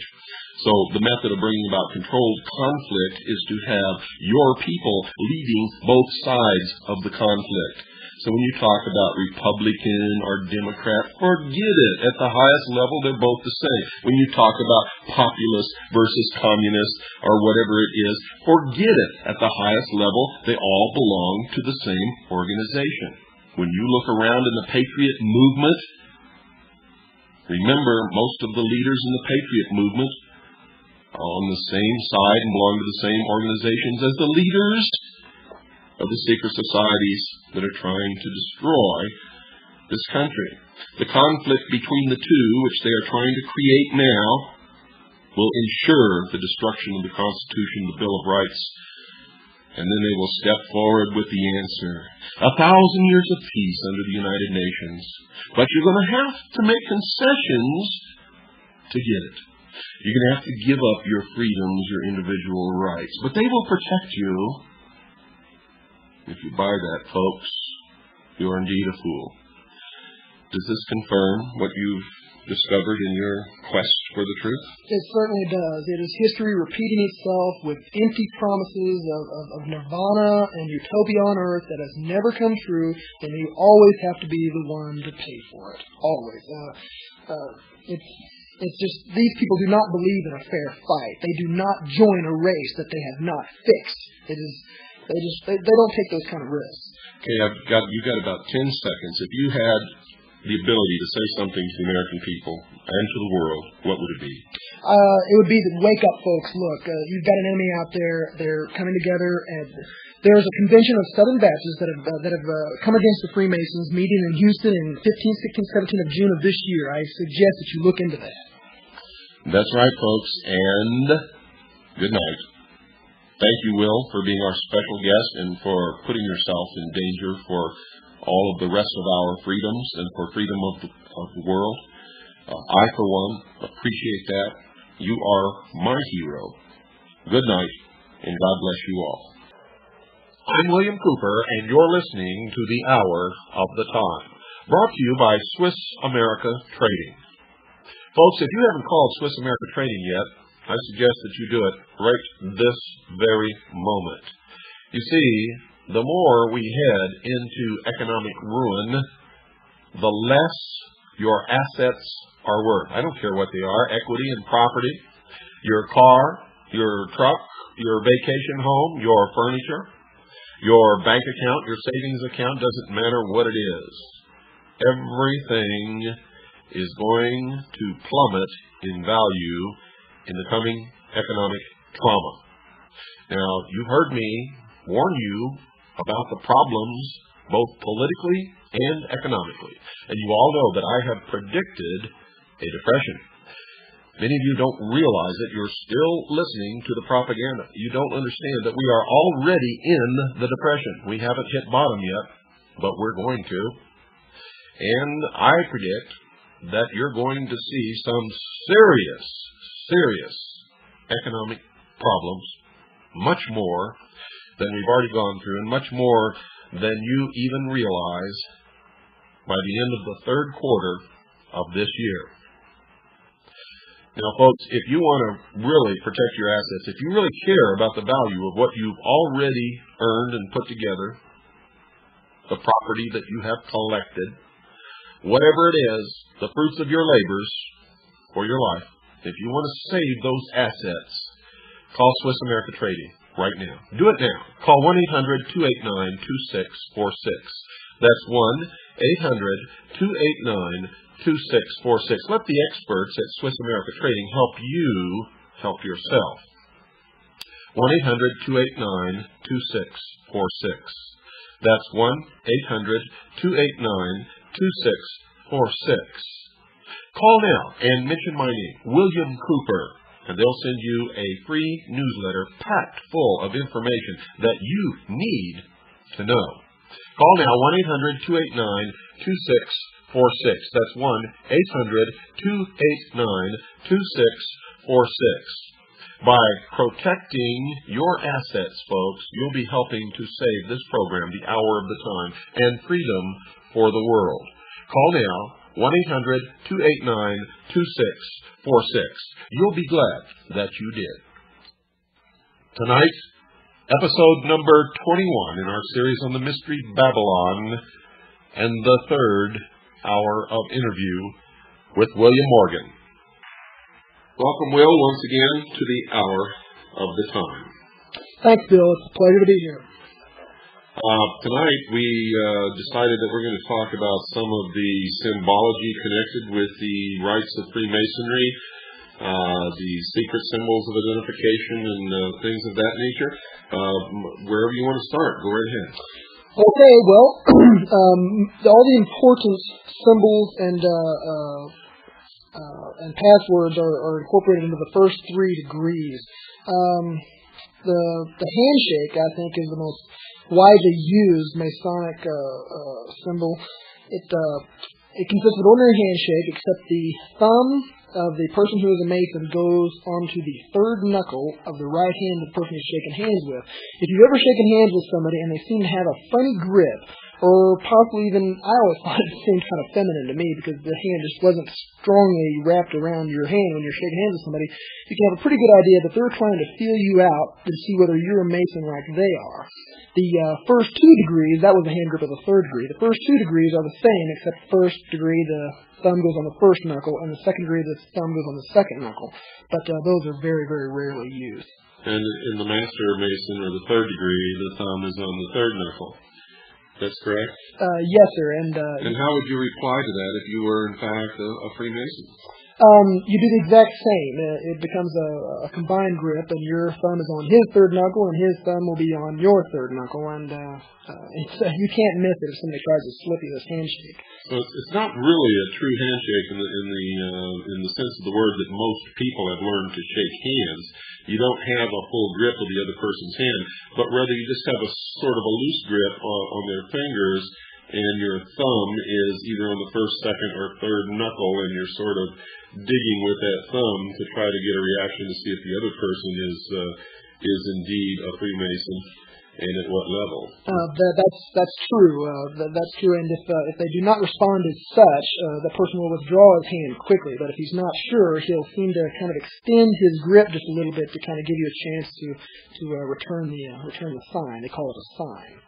Now, besides the handshake, what other signs or signals are used to identify one Freemason to another? The most subtle one, and the one that you often have to look out for in public places, is how a man stands. The position of his feet will be a dead giveaway. Most people stand in just a leisurely position with their feet pointing outward just slightly. But a Freemason will stand with his feet in an exact square at a right angle, heel to heel. This is the step they call the step of a Master Mason. The step of an entered apprentice, a first degree Mason, is where the feet form a sort of T with the heel going to the cup of the other foot, and the second degree is an inverse of the third degree with another square being formed. So, if you see someone standing in a room with their 2 heels joined together and their feet forming a perfect right angle or a 90-degree angle, you can pretty much bet that that's such an unnatural stance that is a dead giveaway that person is a Master Mason. Unnatural and uncomfortable, I might add. To anybody who stood there, you're forced to stand like this when you become initiated. And also when you return the ritual, you have to do memory work and memorize the ritual and then give it back before you are raised to the sublime degree of a Master Mason. It's a dead giveaway because nobody stands like that naturally. It's just not a comfortable position to stand. And why would someone stand like that? Would they do that in a room full of strangers to let other Freemasons who might be in the room know that it's okay to come and have some kind of a fellowship with them because they're a Freemason? I myself have stood just like that for that very purpose. Because it's just noticeable. It's a way of broadcasting who you are and talking to the rest of the world without the rest of the world being able to interpret what exactly you are saying. In other words, if you're not a Mason, you might look over and say, boy, that guy's kind of a nut. Look at the way he's standing. Whereas a Freemason would say, that's a brother of the craft. I'm going to go and and to meet this fellow. Absolutely, that's generally the way it works. Most people just aren't aware of all these signs and symbols incorporated into the craft, but a Mason lives and breathes these things. Every time he goes to lodge, he takes on this position. He does the hand signals. He usually gives the handshake to his fellow brothers just to keep in practice. These things are so much a part of Masonry and of Masons that they spot them wherever they go. Okay, so we know the handshake, we know the heel-to-heel in the right angle. We talked in the last broadcast about I raise my hand to the square, or I raise my arm to the square. And what are some of the others? Well, the others are the hand signals, and these are also used in every single lodge meeting. And these are, to Masons, these are what are most easily and most commonly used to communicate between Masons their identity. Of the first degree, the hand signal is you take your left hand, palm upward, and put it near your waist, and then your right hand palm downward, just above your left hand, forming a bit of a cube, and you hold your hands like such, and that's the symbol, the hand signal of the first degree. Now, the penal sign, as they call it, is taking the right hand and drawing it in a slashing motion across the neck, and this refers to the penalty of the first degree, which is having your throat slit from ear to ear. Now, if this were truly a benevolent fraternal organization, why in the world would they have an oath and a penal sign to tell other members that they could have their throats slit? And there are many others, depending upon what degree and what oath we're talking about. Why would they do that if they were really and truly a benevolent fraternal organization, bearing in mind that grown men take their oaths very seriously if they understand the oaths and they're not being defrauded or lied to when they take the oath? And fully intend to carry out whatever oaths that they take. This is not a joke. They're not children. This is not play on the playground. The question answers itself. You're absolutely right. This is not a joke. In fact, it's deadly serious. These are the heart secrets of the majority of the craft. Even though they're not illuminated brethren, even though they don't really know what's going on around them or what they're doing, they have sworn to keep these secrets above all else, because if a non-Mason or a member of the profane knows these secrets, he can just walk right into a lodge and sit down and be exposed to everything within. I hope you're listening, folks. Now, just for the benefit of our listeners or someone who may have just tuned in, are any of your fellow brother Masons out here who may be listening? Now, you took the oath, but you're revealing the secrets. Why are you revealing the secrets if you took the oath? Because I took the oath under a fraudulent contract as such. I was told that it was a benevolent organization, that it dealt with charity, that it was arranged around God. All three of those things are bold-faced lies, and I can prove their falsehood. In fact, anybody can prove their falsehood with just a moment's bit of research. There are many more reliable sources than I for information that you can go to find out the true nature of this craft. And many religions in the world, including the Baptists and the Mormons, have condemned Freemasonry as being exactly what it purports not to be. It's not benevolent, it's not charity organized, and it's not centered around God. Well, it's funny that you mentioned that the Mormons have condemned Freemasonry when they carry out the exact same rituals that are carried out in Masonic Lodge in their temple ceremonies. And most Mormons are indeed, as was Joseph Smith, members of the Masonic Lodge. Our research shows that the public statements of the Mormon Church are often, and I mean often, contradictory to their true beliefs and what they really practice in their daily lives within the temple. They are, in fact, a secret society, a secret organization that practices the same rites as the Masonic Lodge within their temple, and have the same goal, and that is that the practitioners of the religion of the Mormon Church will in fact become God. And that is, of course, what the other secret societies, and we're talking right now, the Freemasons, they're really all the same organization. They're working toward becoming God. It is. It's a quest after godhood, and all I can say about the Mormons, and there are many, many similarities to Masons, is that a pagan is a pagan is a pagan. It's nature worship. They believe in the laws of the universe as being what they have to answer to, and if you know these laws, you can manipulate the populace. It's elitism at its very best. Now, let me ask you this for the benefit of our listeners also. Many people write me letters and say, hey, my dad or my uncle or my cousin or my friend is a Freemason, and I've asked him about these things, and they've told me that it's not true, that it's all a lie. Will Freemasons lie to hide the truth? Every single time, if the truth will give away what they don't want to give away. In fact, I've been lied to by brothers in the craft that are allegedly or supposedly teaching me and instructing me in what goes on. If they told the truth, it would scare away their members, and it would end up in universal condemnation of what they're doing. No reasonable and moral person could possibly subject themselves to such bloody oath and to such total secrecy. Not only that, but the oaths themselves, they're sworn to secrecy. So if you were to ask them to tell you the secrets or the truth about the practices, the rituals, the true religion of the Masonic Lodge, they are sworn not to tell you. So therefore, they would have to lie. And the only reason that you are telling is because you discovered that the oaths that you had taken and the purposes for which you thought the Masonic fraternity was organized, it just is not true at all. So therefore, everything that you participated in under fraudulent conditions. That is exactly true, and as such, I don't consider myself to be bound by those oaths because I was lied to before I entered into those oaths. This is common law. This is the law of many lands. It also makes perfect common sense that both parties have to know what is going on in all terms of the contract before they can be held accountable for their deeds within that contract. That's correct. And the oaths that you took, you thought were for a different purpose and to a different God than the God that you discovered and the purpose that you finally discovered.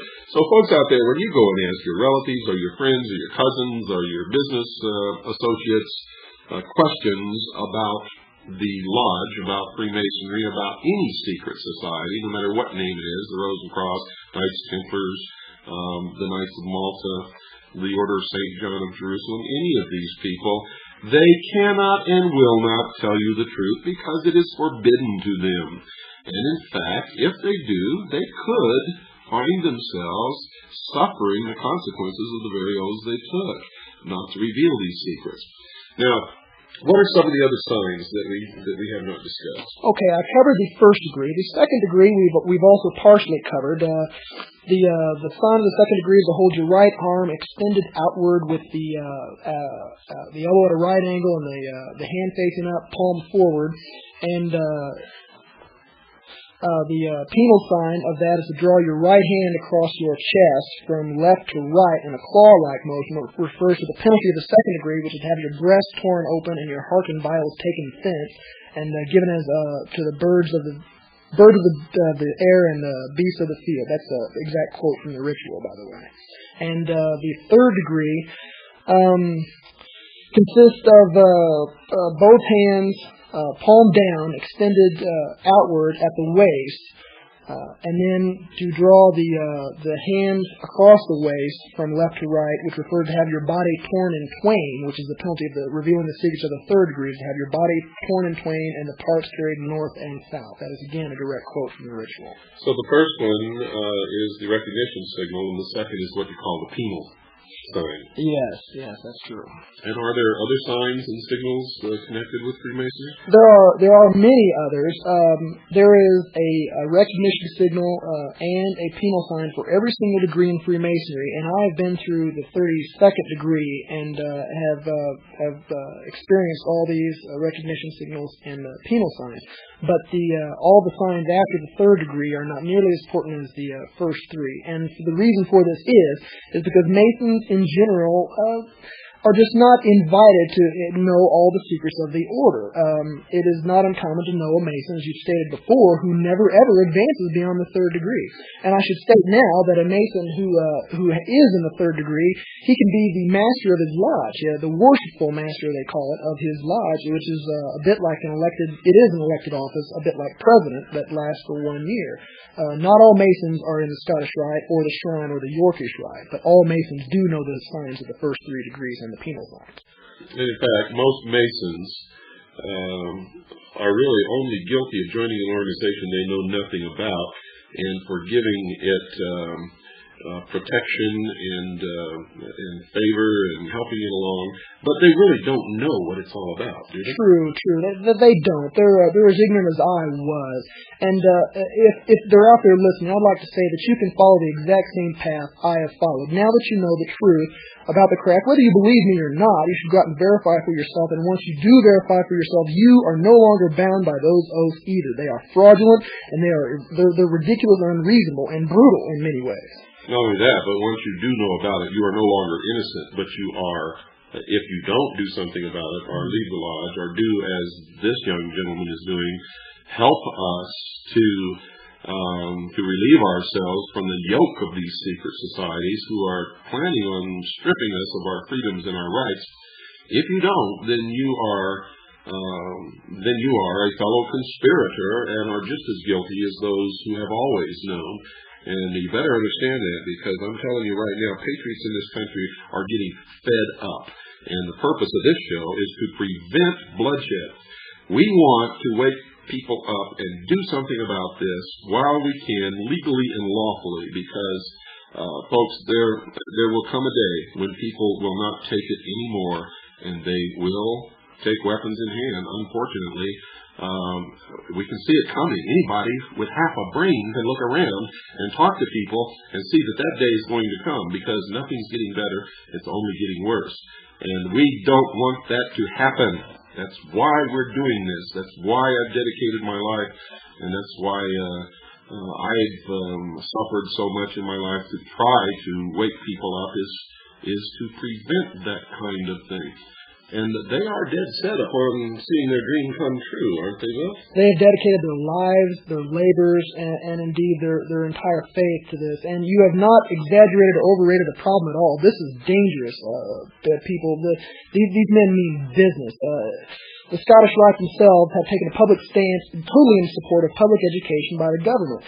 Now, all you need to do is look at how screwed up your schools are, and then turn around and look how screwed up your kids are, and you've got a big, rich organization out there with incredible political power and widespread influence that is supporting this current failed system. This is just one isolated example. If you are not part of the solution, and you have even been just a teeny bit exposed to the truth, then you are part of the problem. That's correct. And we know that public education, conducted and supervised and organized and funded by the government, is one of the planks of the Communist Manifesto, written by Karl Marx and Frederick Engels. And why would Americans ever support such a thing? The strength of our educational system before it began to self-destruct was that it was always handled, funded, and governed, and maintained, and approved, and everything else on a local level. In other words, the school system in my town might be different from the school system in someone else's town 100 miles away, but it would be controlled, governed, decided, textbooks would be chosen, everything on a local level. Our schools did not begin to self-destruct until the state got into the school system, and then the federal government began to poke into it, and specifically when teachers' colleges funded by the Carnegie, the Ford, and the Rockefeller Institutes began to change what they taught teachers to teach children. And when that happened, when it became an organized, funded, dictated to type thing, then it began to fall apart. And the less control at the local level, the less our children are educated. You've hit the nail right on the head. As you've stated in your own book, Behold a Pale Horse, the true enemy is not communism, but Illuminism. When the Berlin Wall fell and the Eastern Europe was opened up, it wasn't all the American companies that beat up path to their door to go open up these markets and make money. There were two groups, and they were both religious in nature. One were the evangelists who went over there to try to spread the word of their religion, and the other were Freemasons who stepped in just the very moment that the communists stepped out. Already, lodges have been consecrated in St. Petersburg and Moscow and in several other major cities, and they're just popping up all over. You've got people, very old men, who actually remember when the lodges were around before Stalin wiped them out, and they're bringing them back to replace the communist masters that they just got rid of. And the only reason that Stalin did away with the lodges in the Soviet Union was because Stalin was a 33rd degree Freemason. He knew how he had risen to power. He knew what the organization was, and he didn't want them turning against him, so he got rid of it. Absolutely. There's subversives. They got him, just like Hitler, they got him to where he wanted to be, and he's not going to let anybody put him out of place with the same tools that he rose to power with. Okay, well, we're making a lot of progress here. If you were to walk into a room and see two grown men hugging, what would you look for as identifying traits that would tell you that these two men hugging were Freemasons?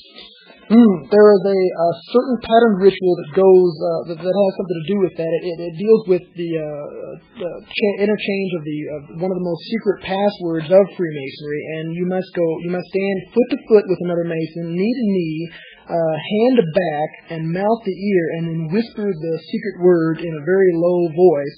I'm not going to do any of those things. I'm just going to tell you the word is Mahabam, and I don't even know what it means, but I do know where it comes from, and it comes from the ancient Hindu religion, which is the original pagan religion, and many of the other secret words in Freemasonry are of the exact same source. And they call this the 5 points of fellowship, do they not? They do. You've done your homework, Bill. Well, I know more about Freemasonry and the secret societies than most members of Freemasonry and the secret societies ever will. I was, as I've told my listeners, and as I've published in my book, a member of DMLA when I was a teenager. I went to exactly 3 meetings, and DMLA, folks, is a branch of Freemasonry for children, for teenagers, actually. And I attended 3 meetings, and my father was transferred to Japan, and I never attended another meeting ever. But I do believe that that's what got me, in fact, I know it is, that's what opened the door for me to enter as a member of the Office of Naval Intelligence many years later. When I filled out my forms for security clearance, there was nothing on there for the Order of DMLA, but I knew that it was a branch of Freemasonry, so I checked Freemasonry, and by golly, all of a sudden, things began to open for me that had never opened for me before, and which most people who are not Freemasons find impossible to enter into. And I was surprised for a while and a little mystified until I discovered the real reason. But every member of Naval Intelligence that I ever met was a Freemason, and most of them wore their rings. What are these rings? How can someone identify the ring of a Freemason? Sticks out like a sore thumb. It looks a bit like a fraternity ring or a football ring or any other signet ring. And on the very top of the ring will be a square and compass set in what looks like a large A shape, with the square on the bottom and the compass on the top, forming what looks a bit like an A, but it's not. You can tell how seriously one takes their position in the craft. The Masons who are really there for genuine reasons, philanthropic and charity work, they have their square and compass facing to them. And those that are trying to impress and enforce the buddy system that got you in naval intelligence and the back-scratching whole thing, they wear theirs facing the outside to tell everybody else in the world who they are. But really, the only ones who really know, unless you were to ask them what that ring meant, are fellow craft Masons. Absolutely. I shouldn't say fellow craft, that's the second degree.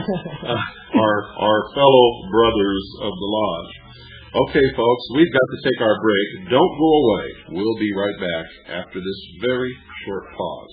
Welcome back to the Hour of the Time. Will, you've got something there you want to say, I think.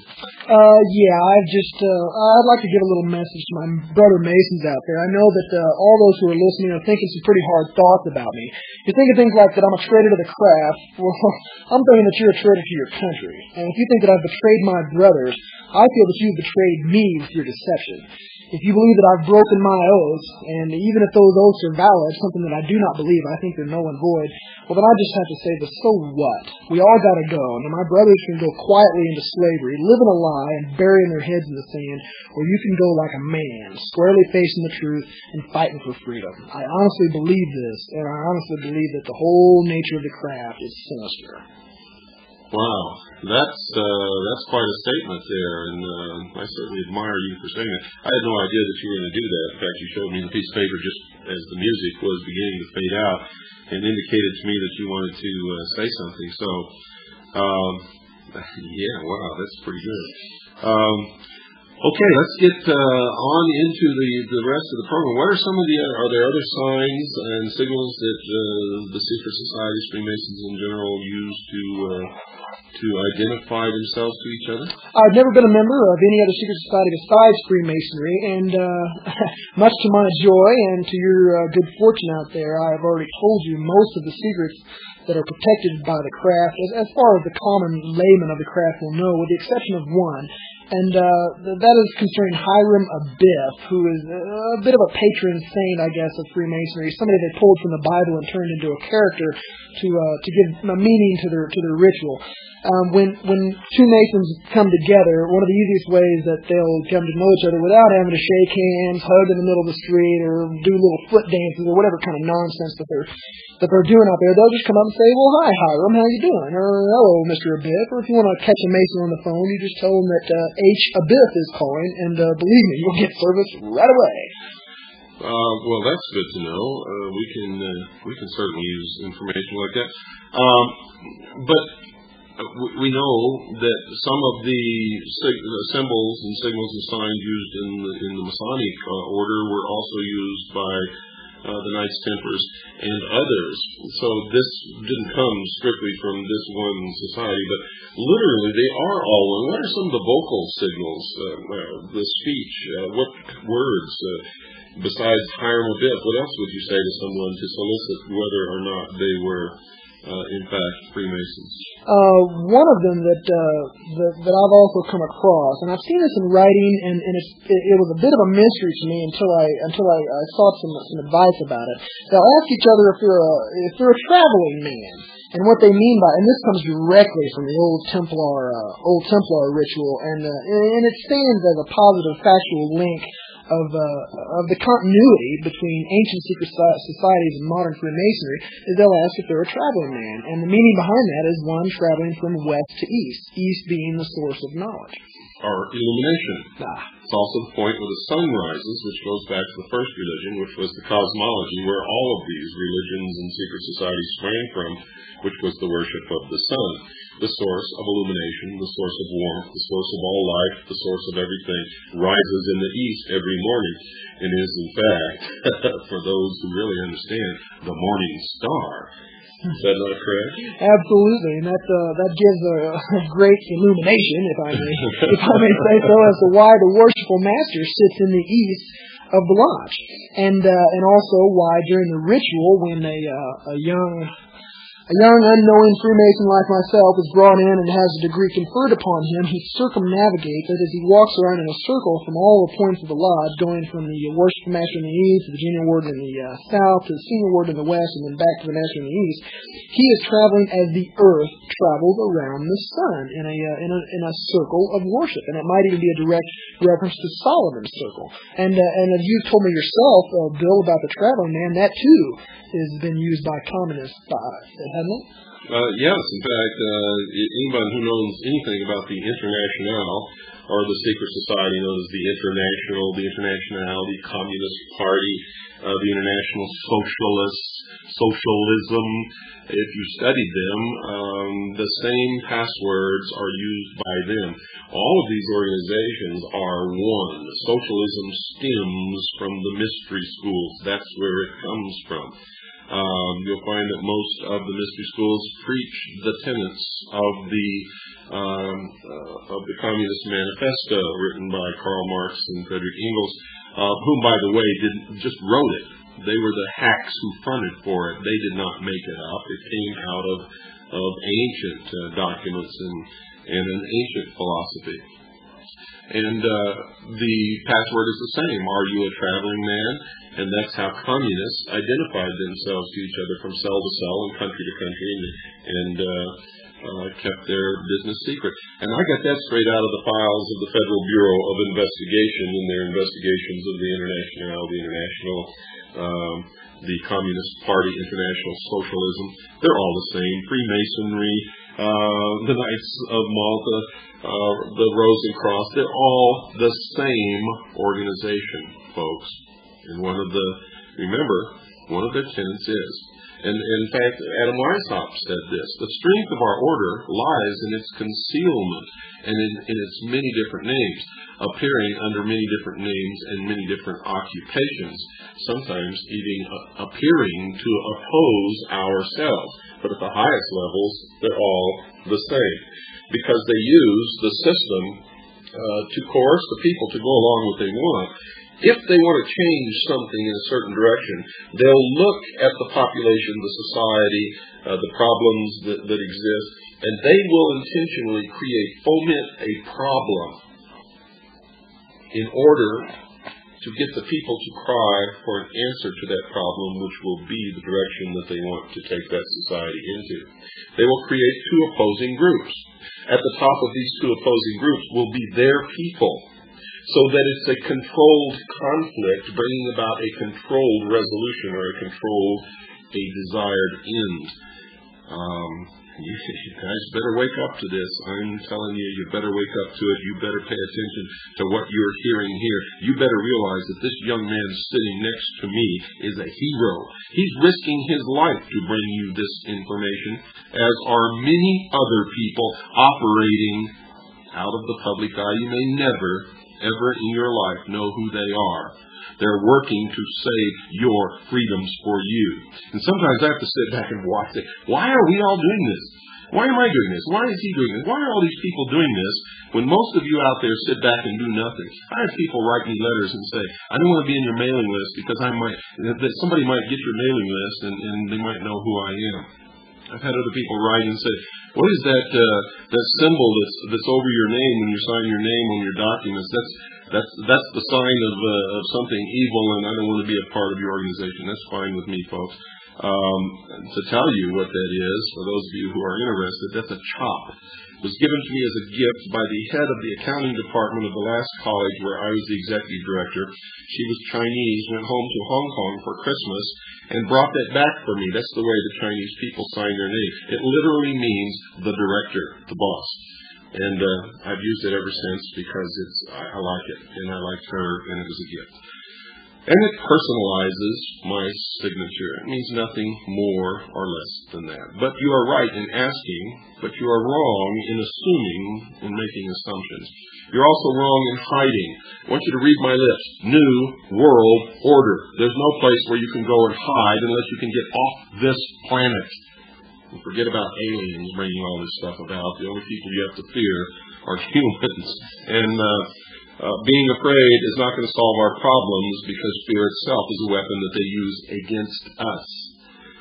So, I mean, why, if the majority of people are sheeple and aren't going to help save their own butts, why should you be doing this to save them, Will? Why are you doing this? I have a very, very easy answer for your question, and you already know the answer. It's obvious that you're doing this for the sake of your audience. Whenever you look at your daughter, whenever I look at my family, whenever I slap my dog upside the head, that's why I'm doing it, because I love people in this world, and I love my people, and my people are not going to be safe until I can make this world safe. I see them in direct danger.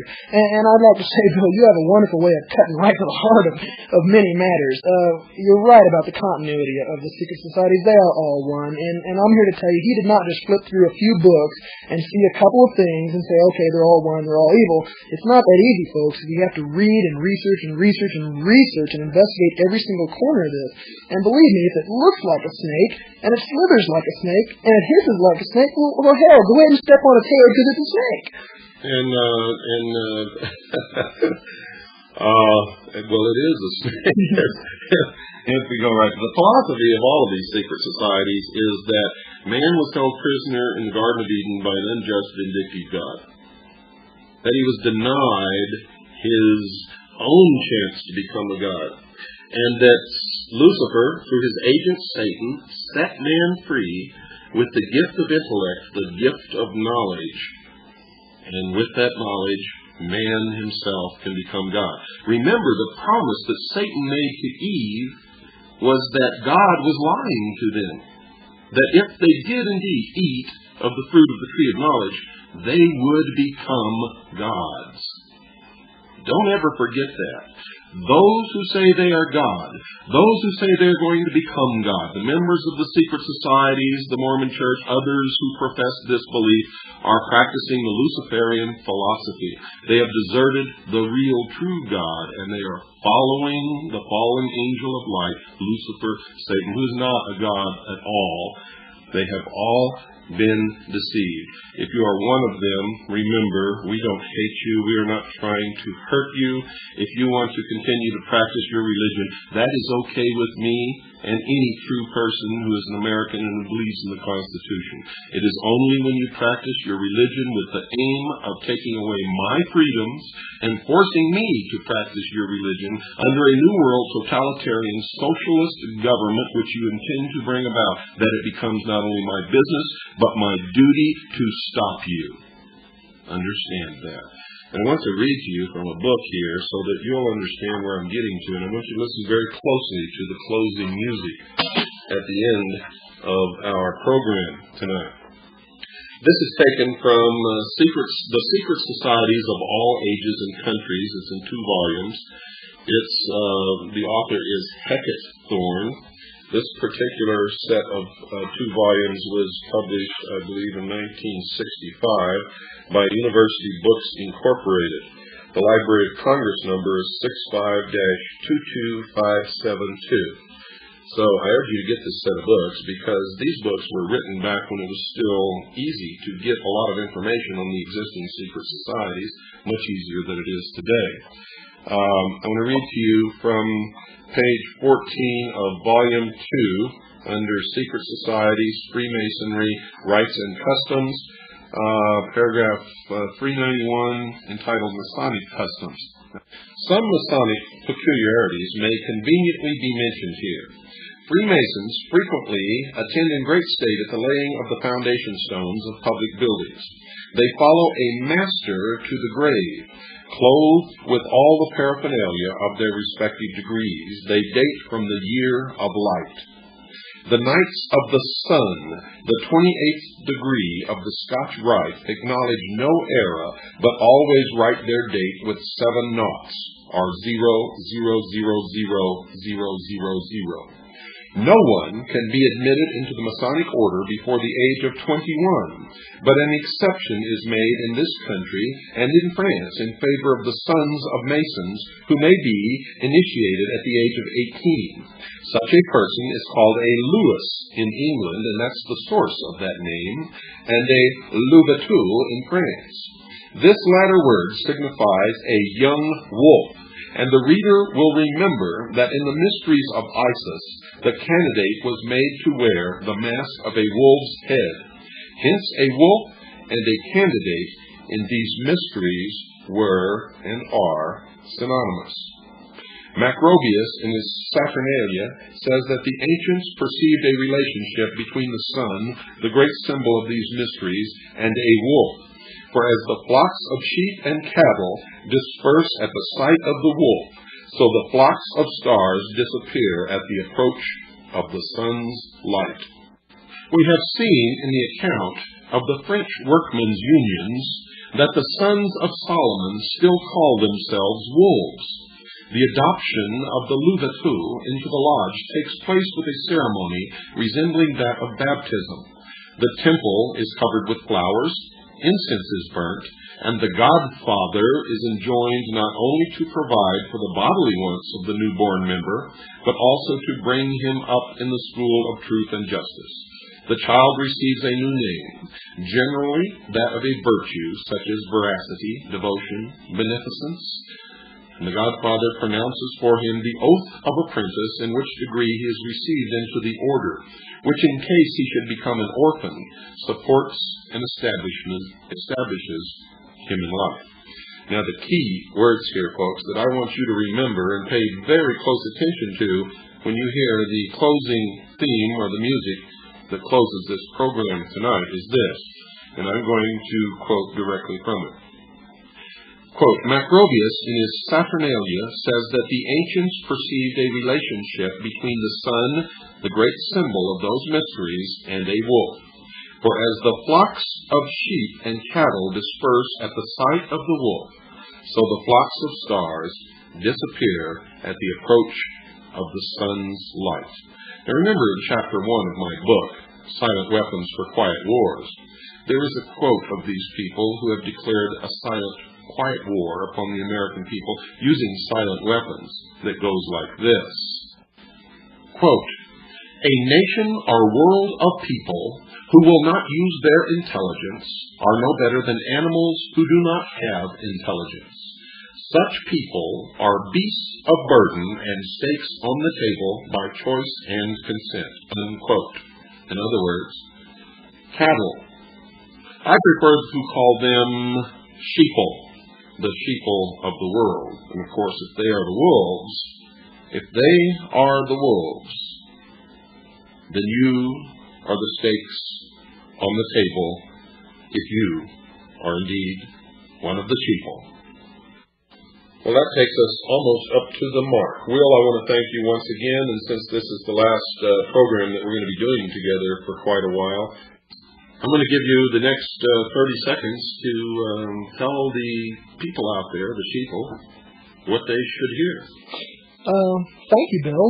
There's only one message for the sheeple of America, and that is, bah. As for my family, I love you. And we're out of time once again.